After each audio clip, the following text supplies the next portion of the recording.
министрлер кабинетинин төрагасынын орун басары, улуттук коопсуздук мамлекеттик комитетинин төрагасы Камчыбек Ташиев Өзбекстандын Ташкент шаарында Борбор Азия өлкөлөрүнүн атайын кызматтарынын жетекчилеринин биринчи жолугушуусуна катышты. Атайын кызматтан билдиришкендей, алар аймактык коопсуздуктун абалын талкуулап, учурдагы коркунучтар боюнча аналитикалык маалыматтар менен алмашышты. Анда туруксуз аймактардан келип чыккан чакырыктарга биргелешип каршы күрөшүүгө өзгөчө көңүл бурулду. Кыргыз тарап Борбор Азияда тынчтыкты жана туруктуулукту камсыз кылуу боюнча жакшы коңшулук, ачык диалог жана биргелешкен күч-аракеттердин принциптерине берилгендигин ырастады деп айтылат УКМКнын маалыматында.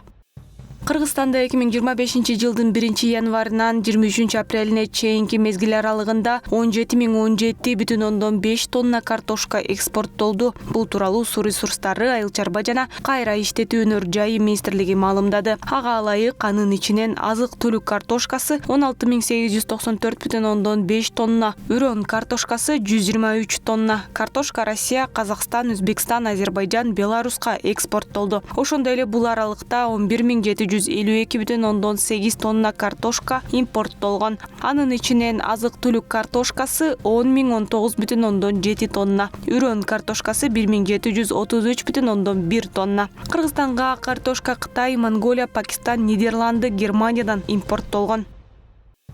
Бүгүн президенттин Жалал Абад облусундагы өкүлү Тилек Текебаев Сузак райондук мамлекеттик архив кызматынын Багыш айыл аймагынын октябрь айылында курулган жаңы имаратынын ачылыш аземине катышты. Иш-чарага санариптик өнүктүрүү жана инновациялык технологиялар министринин орун басары Замирбек Кожомуратов, жергиликтүү бийлик жана архив кызматкерлери катышты. Облус башчысы жаңы имараттын курулушу архивдик документтерди коопсуз жана узак мөөнөткө сактоого, заманбап ыкмалар менен иштөөгө жана маалыматтарды ыкчам алууга мүмкүнчүлүк түзөөрүн белгиледи. Ошондой эле бул аракет район тургундары жана кызматкерлер үчүн түзүлгөн жакшы шарт экенин кошумчалады. Белгилей кетсек, жаңы архив имаратына Сузак районунун Багыш айыл аймагы тарабынан жер тилкеси ажыратылып, республикалык бюджеттен 26.240.000 сом акча каражаты жумшалган.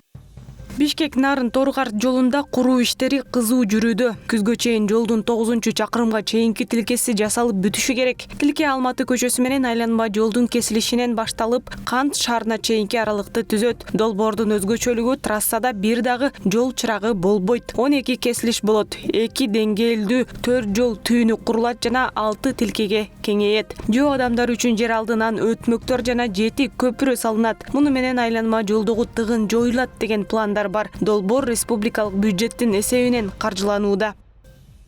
Доха шаарында Кыргызстандын Катардагы элчиси Марат Нуралиев Катардын транспорт министри Шейх Мухаммад бин Абдулла Аль-Тани менен жолугушту. Тышкы иштер министрлигинин билдиришкендей, жолугушуунун жүрүшүндө тараптар Кыргыз-Катар кызматташтыгынын күн тартибиндеги негизги маселелерге токтолуп, ошондой эле жакынкы аралыкта өлкөлөр ортосунда түз аба каттамдарын ачуу мүмкүнчүлүгүн талкуулашты. Мындан тышкары тараптар эки өлкөнүн транспорт министрлигинин ортосундагы кызматташтыкты орнотууга багытталган укуктук базалык макулдашуулардын долбоорлору боюнча пикир алмашты. Жолугушуунун соңунда тараптар сүйлөшүүлөрдүн жүрүшүндө жетишилген макулдашууларды мындан ары ишке ашыруу үчүн тыгыз байланышта болууну убадалашты.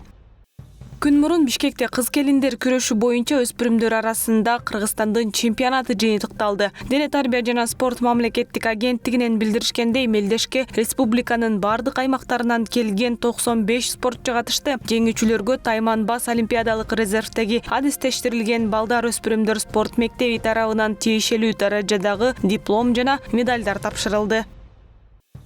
Күн мурун Чыңгыз Айтматов атындагы мамлекеттик улуттук орус драма театрында Азербайжан мамлекеттик пантомима театрынын режиссеру Жейхун Дадашев мастер-класс өткөрдү. Маданият министрлигинен билдиришкенде, иш-чарага Бишкек шаарындагы театр, оюн-зоок мекемелеринде эмгектенген актерлор жана режиссерлор, театр искусствосуна кызыккан жаштар, бийчилер катышты. Жейхун Дадашев катышуучуларга пантомима өндүрүүнүн сырларын, кыймыл аркылуу эмоцияны жеткирүү ыкмаларын көрсөтүп, практикалык көнүгүүлөрдү өткөрдү. Мастер-класстын жүрүшүндө катышуучулар пантомима жанрынын өзгөчөлүктөрүн өздөштүрүп, Азербайжан театр маданияты менен таанышты. Мындай маданий байланыштар эки элдин чыгармачыл диалогун бекемдеп, театр искусствосунун өнүгүшүнө жаңы дем берет. Белгилей кетсек, мастер-класс Азербайжандын Кыргызстандагы маданият күндөрүнүн алкагында мерчемделген.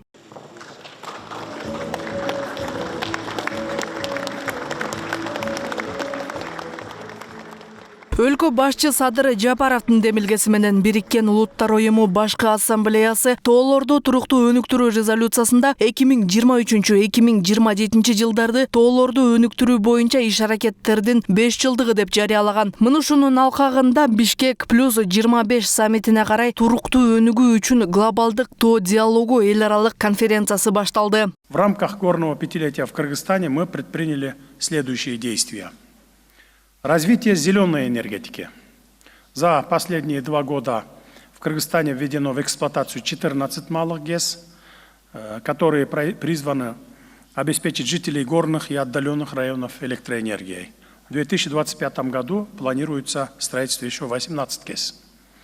Развитие транспортной инфраструктуры. Ведется комплексная работа по соединению горных регионов с городами путем строительства железных и автомобильных дорог, развития внутреннего авиасообщения. Озеленение горных районов. В стране реализуется национальная программа «Жашыл-Мурас» по увеличению лесных площадей, которая направлена на повышение нашего потенциала по поглощению выбросов парниковых газов. В рамках данной программы ежегодно высаживается до 8 миллионов зеленых насаждений. Развитие цифровизации. Проводится активная работа по расширению доступа жителей отдаленных и горных регионов к цифровым государственным услугам. Улучшение доступа населения к услугам здравоохранения. Кыргызстан стал первой страной в мире, которая разработала проект по телемедицине и получила финансирование в рамках партнерского фонда развития Индии и ООН в размере $1 миллион США. Иш-чаранын негизги максаттарынын бири тоолуу аймактар туш болгон экологиялык, социалдык жана экономикалык көйгөйлөргө эл аралык коомчулуктун көңүлүн буруу болуп саналат. Конференцияда биз сунуштарды жинактоо кылып, анан ушул саммитке Бишкектик декларацияны кабыл алалы деп ойлоп жатабыз. Андан тышкары ушул жылы буунун Генералдык ассамблеясынын алкагында туруктуу тоо өнүгүү деген боюнча резолюция кабылданат. Ошого да биз бүгүн ушул сунуштарды чогултуп жатабыз. Эксперт менен чогуу сүйлөшүп, Кудай буйрса жылдын аягында ошол резолюцияга да биздин сунуштар кирет. Өзүңүздөр билгендей, бүгүн дагы ошол тоолуу региондордон өкүлдөр келип, алар менен мындай сүйлөшүп, тажрыйба менен алмашып, билим менен алмашып, технология менен алмашкан ушундай дагы биздин максатыбыз бар. Конференцияга Европа, Азия, Америка, Африка жана Австралиядан 50дөн ашуун мамлекеттин жана 30га жакын эл аралык уюмдардын өкүлдөрү, окумуштуулар, эксперттер катышууда. Бүгүн биздин конференцияга 50дөн ашык мамлекеттин өкүлдөрү жана биздин бир топ 20га жакын биздин өнөктөштөр катышып отурат. Биздин эл аралык аянттардагы ушул экологиялык же климаттык өзгөрүүлөр боюнча болгон бардык жыйындарда коомчулуктун көңүлүнү ушул тоолуу аймактардагы болуп жаткан көйгөйлөргө буруу. Ошонун жыйынтыгы менен биз каржы институттарыны, каржылык фонддордун ушул көйгөйлөрдү каржылоону сунуштап келебиз. Бүгүнкү күндө бир топ долбоорлор жана башка ошол каржылоолор ишке ашып жаткан убагы. Эл аралык иш-чарада климаттын өзгөрүшүнүн тоо экосистемаларына жана алардын жашоочуларына тийгизген таасири, суу, азык-түлүк жана энергетикалык коопсуздукту камсыз кылууда тоолордун ролу жана экосистемалардын деградациясын алдын алуу темалары көтөрүлүүдө. Конференция 2 күнгө созулмакчы.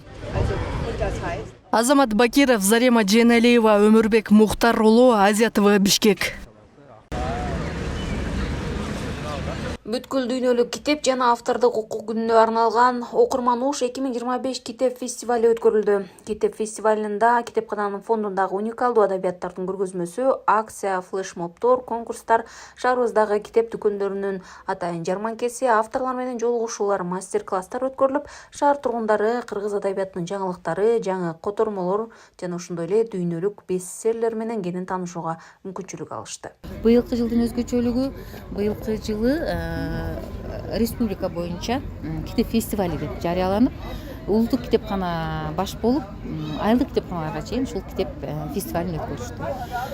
Биз болсо ушул өзүбүздүн окурмандарыбыздын табиттерин, суроо талаптарын, жаш өзгөчөлүктөрүн эске алып, атайын китепканасына чоң аянт аянтта белгилегенин туура көрдүк. Жыл сайын эле болуп келчү баягы китеп жарманкеси болду. Мында шаардагы бүт китеп дүкөндөрүн чакырдык. Алар өздөрүнүн продукцияларын алып келишти. Анан кийин эң кичинекей окурмандардан баштап ардагерлерге чейин эске алдык. Эң кичинекей окурмандарга атайын мастер-класстар, жомок окуу, анан мүмкүнчүлүгү чектелген балдарды ден соолугун калыбына келтирүү борбору менен да иштешебиз. Алар да келип, алар өздөрүнүн өнөрүн көрсөттү. Анан бизден ар түрдүү оюндар уюштурулуп, биздин белек бешкектерибизди алып кетишти. Анан дагы көптөгөн коноктор келди. Окурман Ош 2025 мен катыштым. Автограф, фото аянтча коноктор фестивалга каалоо тилек жазышып, кол жазмасын калтыра алышты жана ошондой эле кызыктуу сүрөттөр менен социалдык баракчаларга бөлүшүү мүмкүнчүлүгү болду. Келген коноктор бул иш-чаранын мааниси чоң экендигин белгилешти.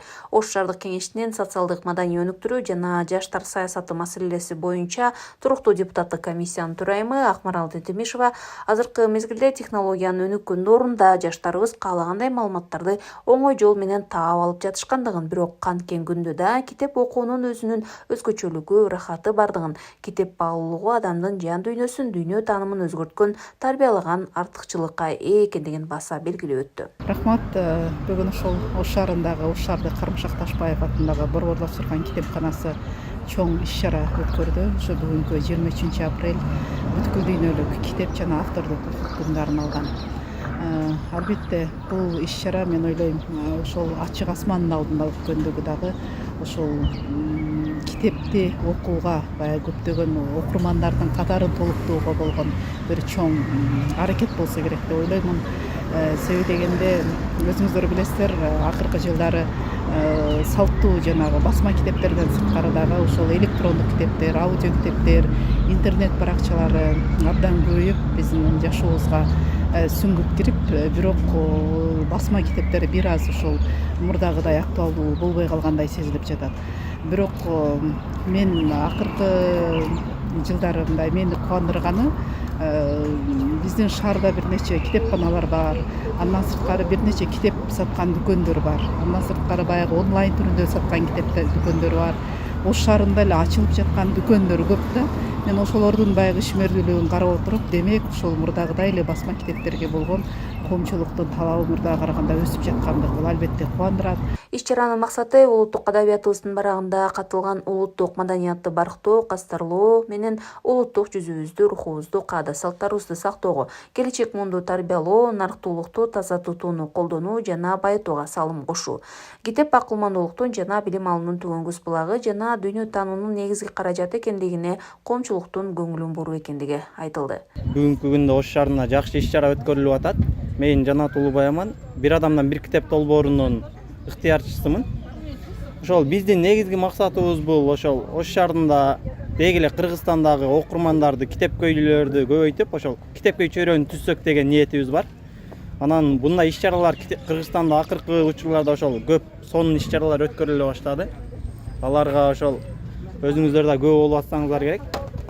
Биздин негизги эле максатыбыз ошол Кыргызстанды ошол билимге үндөп, аларды ошол китепкөй мамлекет кылып, өнүккөн өлкөлөрдүн катарына кошсок деген ниетибиз бар. Уюштуруучулар коомчулукту китеп окууга кызыктыруу, китеп окуу маданиятын калыптандыруу, китепке болгон сүйүүсүн арттыруу, шыктандыруу, ошондой эле китептин таасирдүүлүгүн баалоо, китепкананын руханий дөөлөттөрдү жыйноочу, сактоочу, маалымат жеткирүүчү борбор катары таанытуу максатын көздөшкөн. Гүлжан Ажматова, Алишер Мусажалил уулу, Ош шаары.